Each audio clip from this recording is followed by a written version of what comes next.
Hi, I'm Antonia Carlotta. This is Universally Me, the channel for all things Universal, classic horror, and modern horror. Because today we're talking about Abigail, which I finally saw. I feel like I'm so far behind. I guess I'm only like a week late seeing it, but this week has crawled because I've been waiting to finally have time to go see it. So here are all of my thoughts from the beginning. If you saw my original video announcing the Dracula's Daughter remake, full disclosure, I was like, I think not too excited about it. I was excited at the idea of a Dracula's Daughter remake, but then I was reading all these little things about what it was going to be. And I think I was envisioning it much more like Renfield or an action film. And I was like not too excited about that. Then I watched the trailer and I realized that more than anything, this movie was going to be like Ready or Not. And I love Ready or Not. It's absolutely one of my favorite modern horror films. And I saw Alisha Weir and Melissa Barrera and all of these people who I love. And I realized that actually this was a movie to get excited about. There really is no link to the original Dracula's Daughter in this movie. This is not a Dracula's Daughter remake. This is just a movie based on the idea of a daughter of Dracula, right? She's a vampire ballerina. I do love that the movie opens with Swan Lake. The trailer did as well. To me, that feels like a really nice nod to the classic monster movies. But other than that, there's not so much of a connection. In this movie, the premise is that this band of kidnappers kidnap this little girl. They take her to a mansion. They're sort of waiting for all the ransom negotiations to work out. And as they start getting kind of picked off one by one, they realize they've not kidnapped a normal little girl. They have kidnapped vampire ballerina. This movie is by Radio Silence. It's the team behind the Scream remake and Ready or Not. It was directed by Tyler Gillett and Matt Bettinelli-Olpin. This movie reminded me so much of Ready or Not. It wasn't like a direct copy paste. There are obviously big differences, but it felt like it was from the same family in a way that really helped me love it again. And it's pretty much one location the whole movie. You're in this mansion, and I think that helped contain a lot of what could have turned this into a movie that I didn't love. The cast in this movie is so good. I think it was impeccably cast and the characters were really great.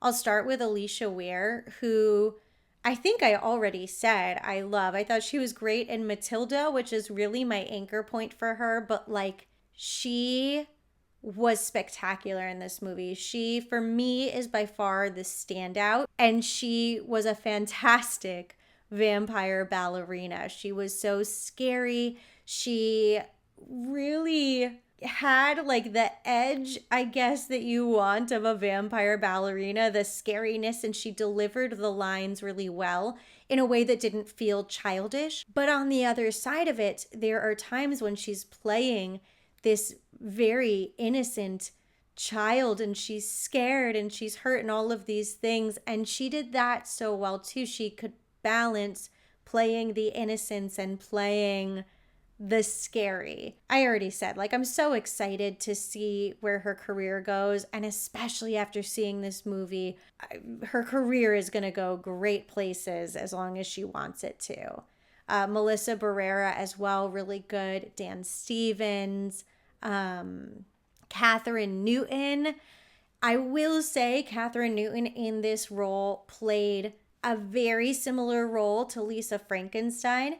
I loved it in Lisa Frankenstein and I really liked it here. I'm wondering if she's going to start getting a little bit boxed into this, but for this, it really worked. This was also Angus Cloud's very last role. I thought he was wonderful.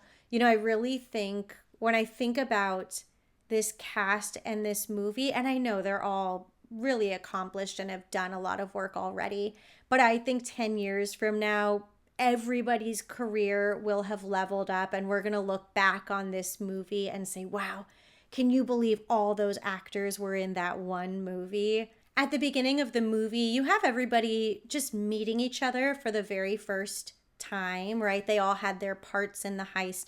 Now they're all in the house together. You have the rules of like no names, no backstories. Nobody is allowed to find out anything about anyone. It felt, I mean, I guess it's just very classic heist. It felt very Casa de Papel to me. One thing that was really fun for me at the beginning of the movie was when Alisha Weir's character is still in her like innocent kidnapped kid mode. It was really fun for me to watch with this idea of like, oh, she seems so innocent, but I know she's not. And the trailer gave part of this away. Can I see it in her acting? And now, I don't know, maybe I was just putting it there, but I felt like I could get these glimpses and these little things. So she was really fun to watch, even in that respect. And I also want to sort of assuage anyone's fears. Like, the trailer did not give everything away. There are a lot of twists and turns, and maybe a gripe I have is towards the end, I felt like it got a little twisty and turny. I felt maybe some things were outside of the realm of, I don't know, real believability, but it's still made for a fun movie. So like, I would still watch this movie again, even if I don't necessarily love every choice that was made. The other thing that maybe pulled me out at times was just how much everybody was like drinking and smoking and hanging and like flirting while they're confined in this mansion where they've kidnapped somebody and they're like working on hostage and ransom negotiations. Now, I understand, I guess, that like, oh, well, their job's supposed to be done and they're just waiting around for their money. But I still feel like if I had just gone through this whole experience, I would be like serious and on it and concerned and like not just, ooh, party, hang out. So that, I don't know, am I weird for that having like pulled me out? Did that seem normal to everybody else? It's funny because the trailer for this movie was so action-packed and it still didn't even show all of the action.